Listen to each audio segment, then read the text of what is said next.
AI cost Shane 16. There it is. You started without even knowing.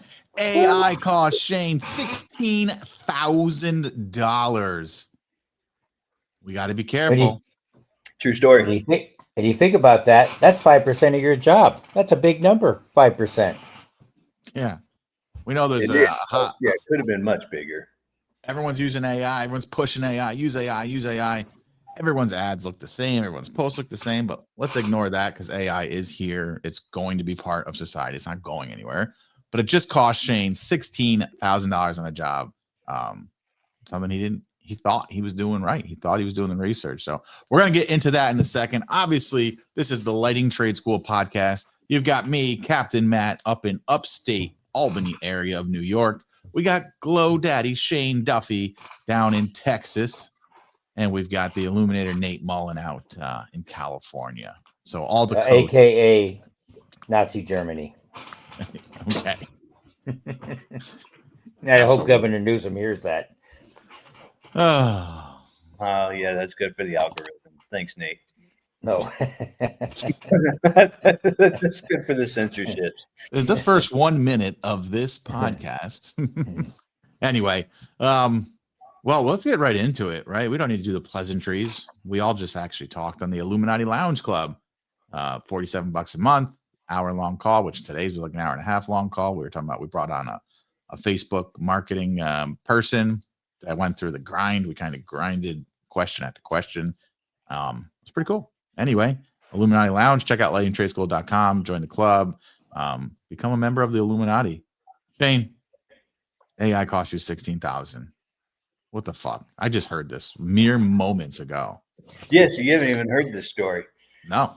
So, with this big job, right, that we were doing, which we successfully completed, set a world record.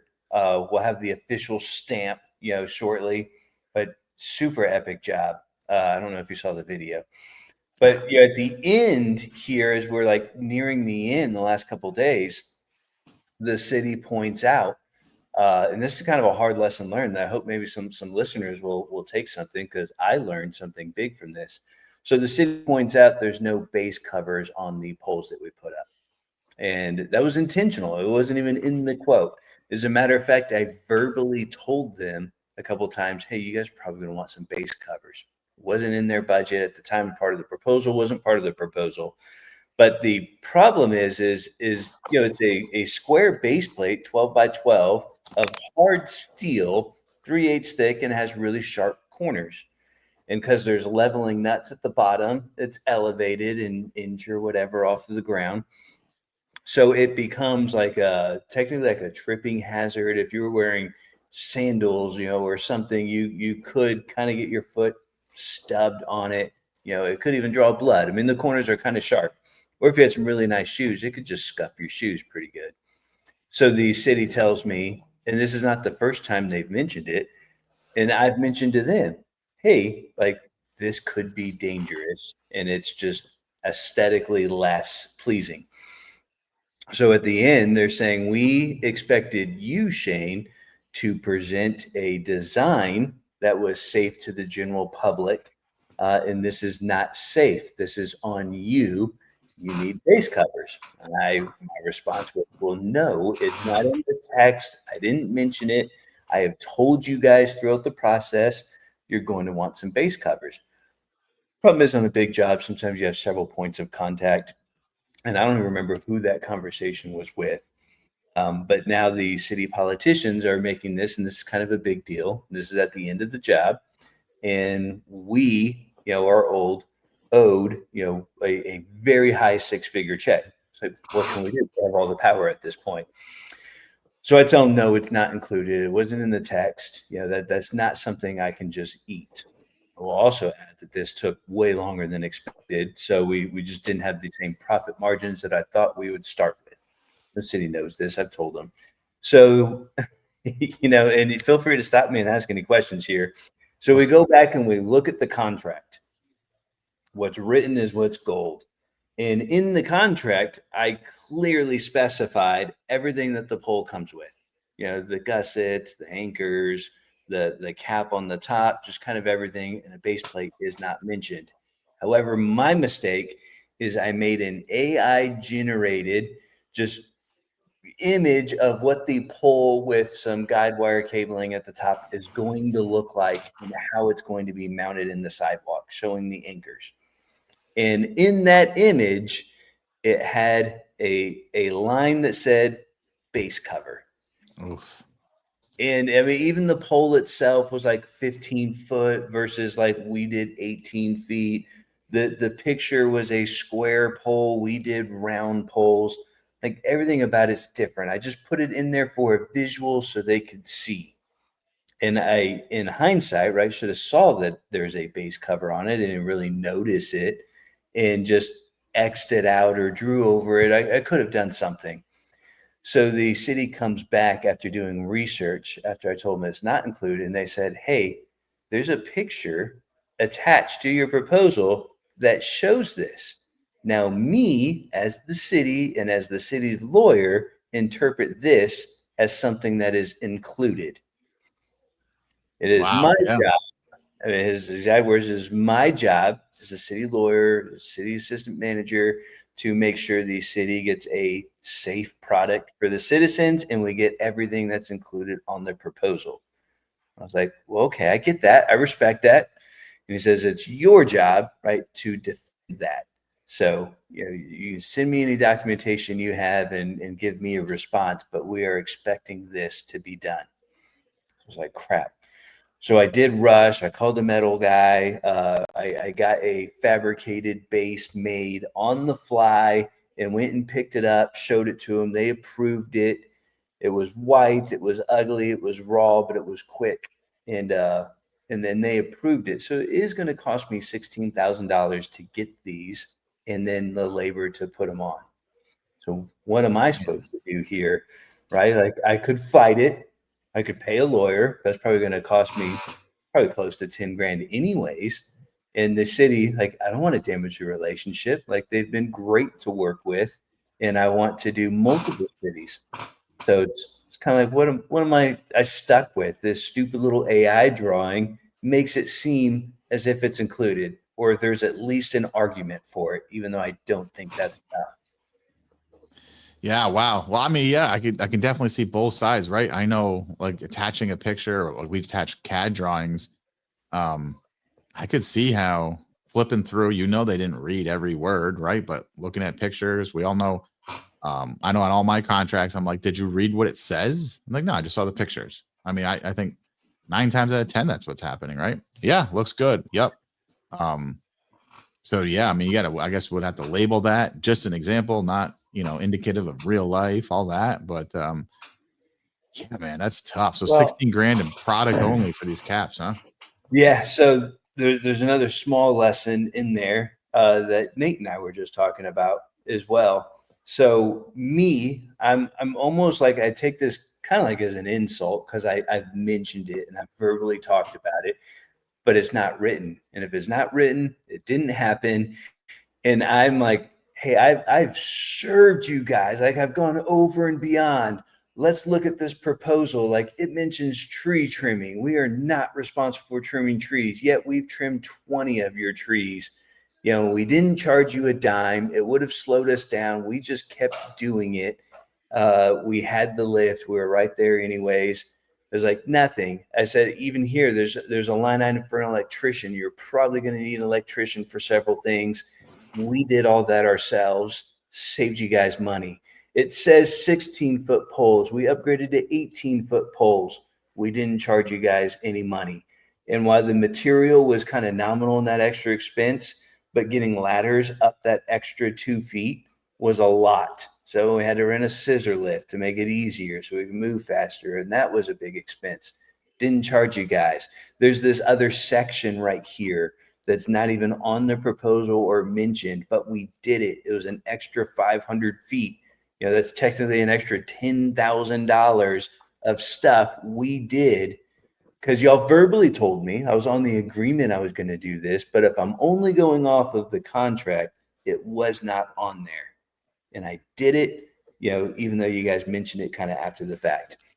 So like I'm giving him a list of all the stuff that I feel like I've done and served you guys. And his response was, which was the lesson. His response was, Shane, that's great. He's like, but I didn't ask you for that. You didn't stop and submit a change order. You didn't charge it. You've already done it. Like, all of that is irrelevant to this issue. Mm.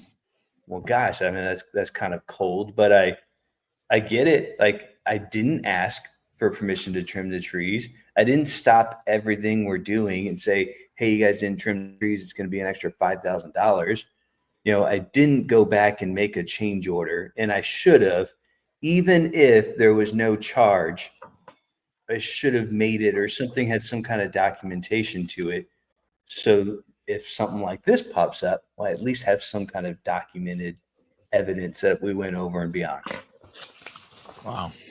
Yeah, so I think I've got several comments to where obviously lessons learned, this and that. And this goes back to, construction, which is what you just did, technically not working for a homeowner that you're in and out in a couple of days. Is, we always have, right or wrong, we always have the intent, right, of doing what's best for our company, typically, but is then in best of getting the job done. You're out of town, you've got lifts, you got rental fees, you're renting a house, you've got guys working extremely hard, it's costing you a lot of money, and you have a time completion date. So of course those trees are in your deal. So you're just what you're doing, the best interest of the client. Well, when you look at a city, the city always does what's in the best interest of the city, and they always do the intent, the letter of the law, right? And they will take time. They will stop, right, that project because of the letter of the law. Well, they don't, and you're sitting there wanting to get the job done. So there's only one way to minimize that problem, really. And as far as being proactive, is that you have to request in the beginning of the job daily or weekly meetings, bi-weekly meetings, right? So you can always, obviously talk about what's happening, what are the concerns, what are my issues, right? And you have to bring that to their attention, right? So you can hopefully stay on top of the change orders, right?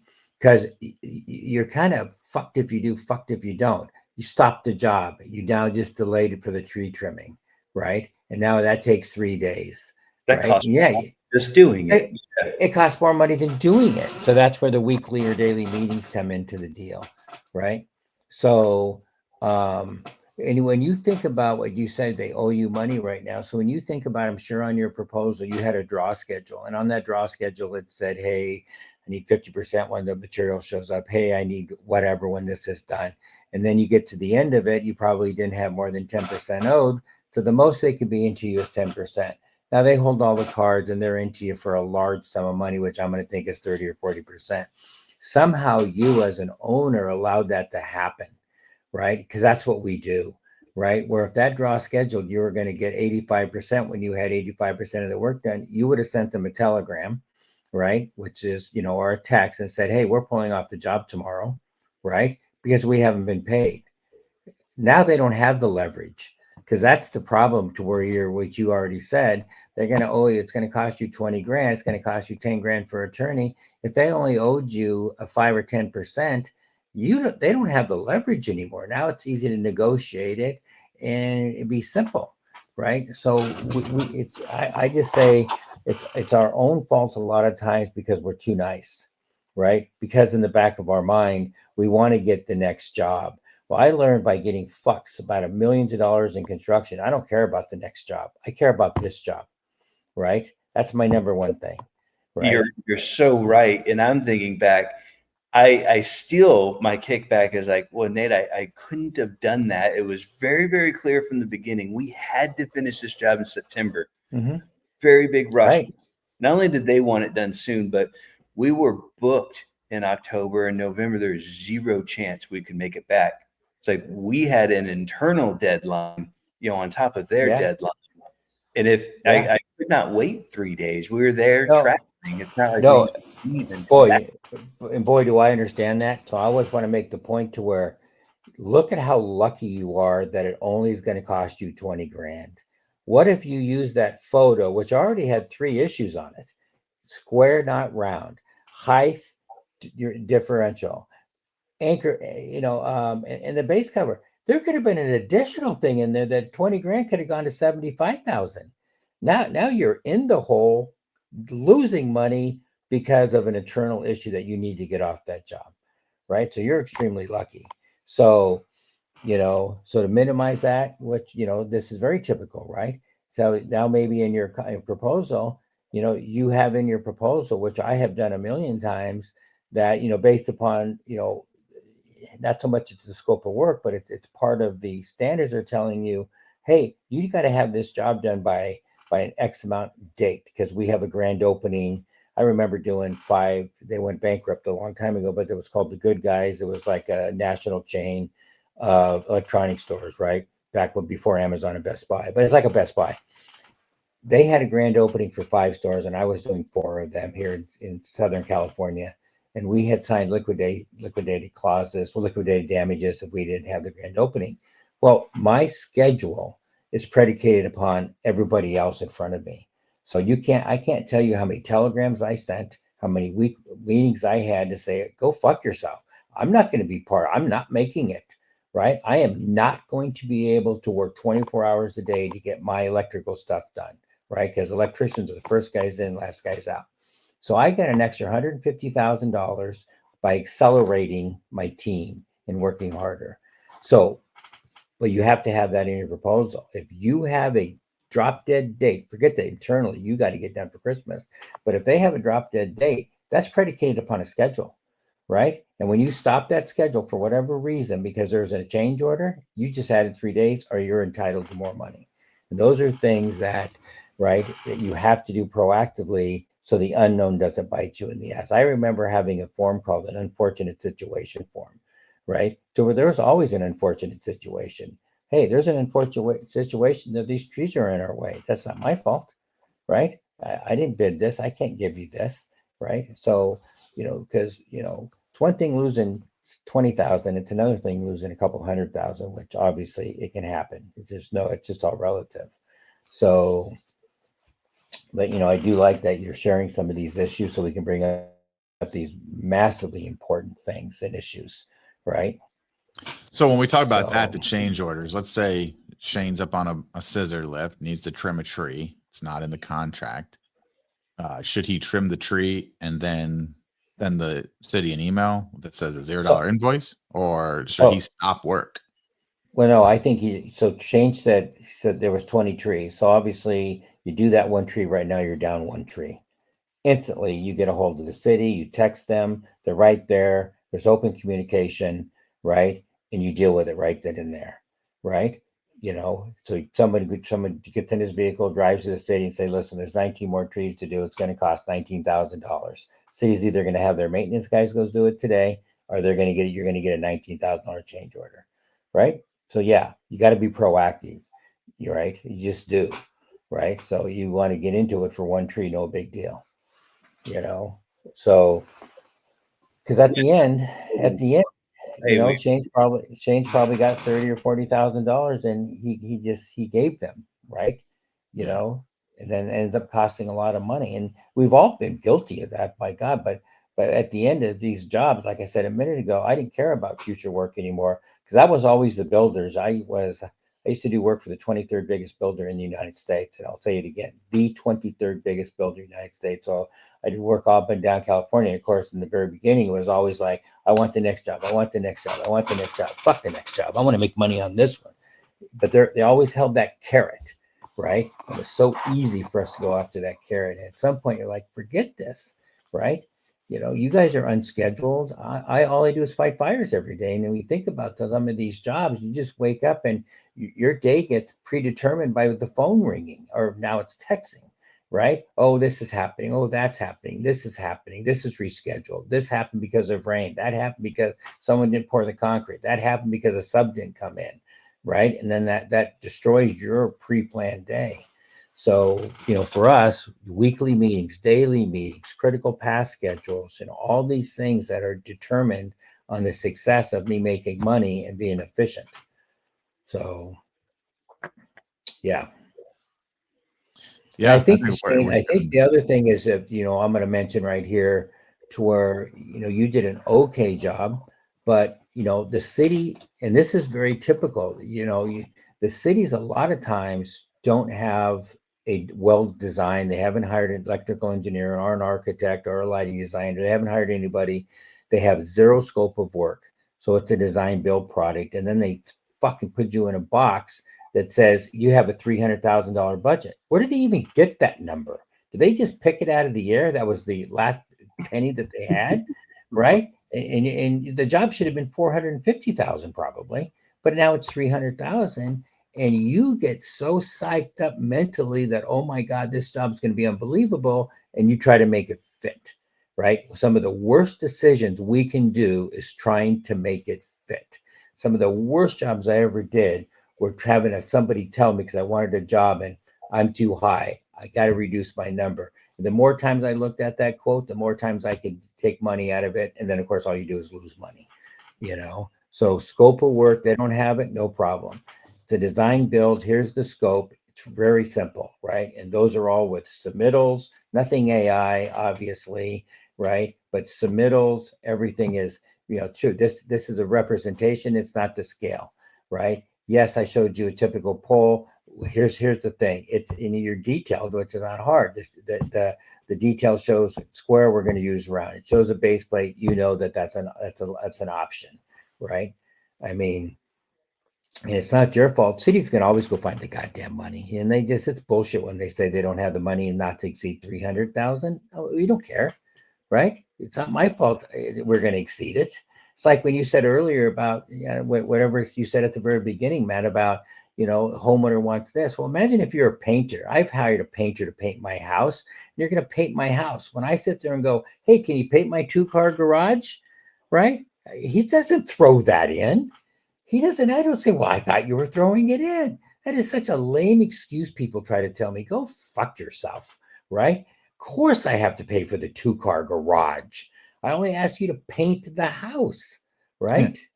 It's so ridiculous. I remember back in the day, which, you guys don't even remember this, but we didn't have Google. We had yellow pages. I would bring a yellow page phone book with me, and the homeowner's like, well, can't you throw it in? I would literally hand them the phone book and tell them there's 1,000 electrical contractors in this phone book. Call one of them. I'm sure one of them will come out and do this for free. I'm sure they will, right? And it would just, the look on their face was shocking, because what a stupid statement. I'm sure one of them will do it for free. Why will I do it for free? But we always have a tendency to always do shit for free, right? Go to the supermarket. They'll throw in the fucking gallon of milk. Go to Ford, call the dealership and ask them to do your brakes for free while they're doing an oil change. It's idiotic. You're right. Right. We all do it, right? We're there. But we all do it. We all do it. I guess could we relate this to if we take it to more of a normalized job for our typical listeners, right? I think we could relate this to the new construction lighting, right? Because I know, obviously Nate and you and I have talked a lot about this. I've done a few new construction, whether it's been pergolas, cabanas, and I did not charge enough because I charge as if I could just do the job. It's never to just do the job. You go when the hardscapers behind or the wood guys behind, I had one with all the layout schematics where I needed the wires. They just didn't do it. They said, oh yeah, we forgot. And then I tell the homeowner, like, well, that's how can I do that? That's not my fault. And, you go back and forth and it's like, well, shit, I want the job. I'm going to figure it out. But I mean, could you do a similar, or if you were working with a residential client, Nate, on a new construction, whether it's a pool cabana or whatever, can you add those same line items? Like, hey, every visit is this or delayed is this. What would you recommend there? I recommend don't do new construction. Fuck new construction. That's what I tell you. I hate new construction. I don't do it because you're going to do all those things. Put all those what if scenarios in, and you're going to go, I'm going to charge you $1,000 for a trip charge. One, you're never going to get the job. Thank God. And two, if you did get the job, they're not going to pay you all that fucking money because they don't have the additional money. Right? So it's a fight. And you guys know this, and anybody that ever comes to one of my seminars that I hold at my house, I did new construction for my neighbor. I think I had 17 trips over there, and I would have never done the job right? Because of it. So what you just said, Matt, they don't do it. They cut the wire. They did this. They added this, right? And every other day, hey, can you come up here? Can you come up here? Can you come up here? Imagine if that job wasn't my neighbor's and it was 25 minutes away, an hour and a half away with traffic there and back. It's a lose, lose, lose, lose, lose, lose, right? Yeah, the same thing on that one job I'm talking about. They changed the roof. You know, They changed how it was. So the lights that I had ready to go, ready to rock and roll, I'm like, we can't light this roof. It's gonna look stupid. yeah. And what do I charge the client for those? Like, well, hey, you signed the deal for do them, right? but I can't do them So- now. Who pays? So at the, I stopped doing new construction a long time ago. Won't do it. Don't care. Don't want to do it. Don't care. Just ain't gonna do it. And let's Right, be 'cause you clear can- what you need by new construction, because there is a difference in my mind. What about like a new construction home and you're doing the 8 to 10 uplights? Would you do that? Hey, job's done, I'll go in, or it's just new construction like the cabanas and pergolas and all that, gazebos? So I think it's really a good question, but so I think it's pretty simple. New construction to me is a progression of, sequence of building. They're digging trenches, they're pouring concrete, they're putting up forms, they're standing walls, they have interior walls, exterior going on the walls, whether it be siding or stucco, interior drywalling. So there is a whole period of 15 or different subs that are going to fuck your work up, right? Where if you're building a new construction house, I have nothing to do with the house. Yeah, no problem. I'm doing the landscaping. I mean, that's typically every job that I do, right? But yeah, something that I have to be deeply involved with scheduling, right? Pouring concrete, right? Standing up walls. Framers are cutting, they're adding different fireplaces. Now they've cut my wire, right? And then there's so many different things that you have to do to wring out the wires to make sure these, carpenters didn't cut your wires, because they cut wires all the time. Or the lath and plaster guys cut your wires. They put nails through your wires because they're nailing on all the lath and plath. I mean, it's always your fault. It's like, how can it be my fault? I didn't cut my own wire. Do you think I would sabotage my wire? Homer's look, I don't know what to tell you.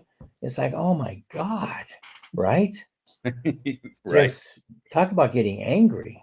I mean, And this is just a total sad story, but it just reminds me how angry I got one day. I used to just do residential contracting, and this lath and plaster up in Ramona Estates, they just kept covering up my light fixture boxes and exterior outlets. I remember one day I literally took a sledgehammer and I beat like 1 million holes in this wall. Like, oh, I think my box is here. Of course, I know it's over there. And I literally beat 50 holes on the side of this home, destroyed this home.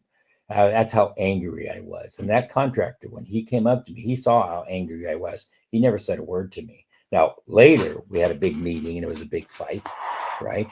But it just, you get angry, because these people are covering. I mean, when you cut a wire, right, they're doing it with intent, right? Because they're pissed off because the wire's in the way. So they're like, oh, fuck this goddamn wire. And they just cut it, right? So now it's just a battle. I hate it.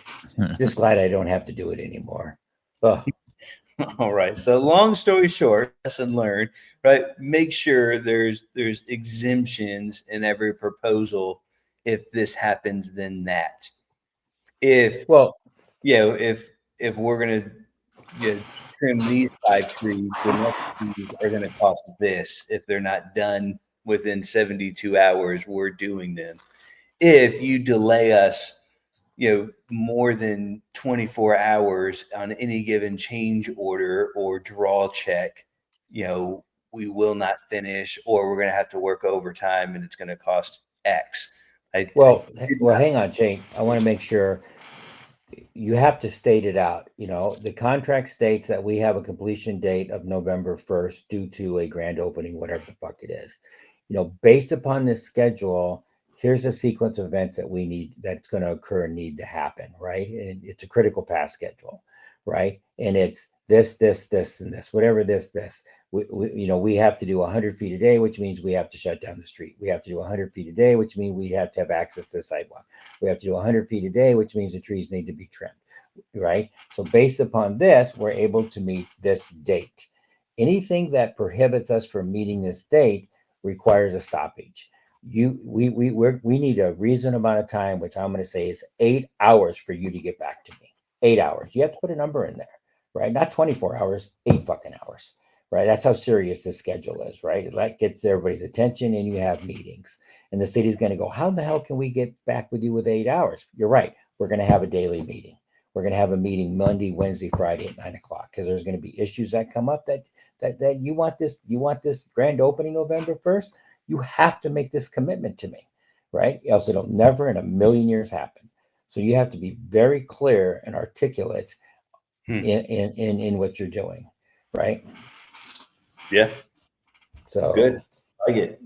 Good lessons for sure. So, but also on when not to undermine or diminish the fact that, of course, you're going to have the exclusions, but also your scope of work has to be very detailed because you're the design builder. So just like if they hired you, you have to put your hat on to where you got to pretend that they hired you as an architect, they hired you as an electrical engineer. So you would, and so if they were just hiring you, Shane, I need you to write the specs and the standards and the scope of work because we're going to hire Nate. You have to do that to give me everything that I can have an accurate bid of what the city expects and wants. So even though you're hiring yourself, you have to put that in your scope of work. So it's clear to the city, it's clear to your guys, right? Because the scope of work is really a plan, right? Of how you do things. And, scope of work includes, right? How you going to put the steel poles up? Well, you got to have a footing detail. Yeah. How big are the anchor bolts? They're 3/4 inch. They're 7/8. They got a nut on the top, nut on the bottom. They're galvanized, hot dipped, right? They go down 36 inches with sonotube, right? Not a hole in the fucking ground, but with sonotube that have to be aerated so there's no air pockets so the streetlights don't fall over later, right? And then it has to have a base cap. All of these details, right? Have to be very clear for everybody, including your guys and or the subcontractors that you have out. So when they bid, right, the digging of the footings and putting in the streetlight poles, and they have a clear understanding of what you're doing.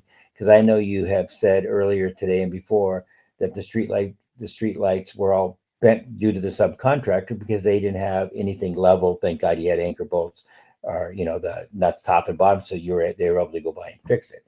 But everything has to be clear. Yep. All right. Awesome. So there you have it. AI cost Shane Glo Daddy Duffy $16,000.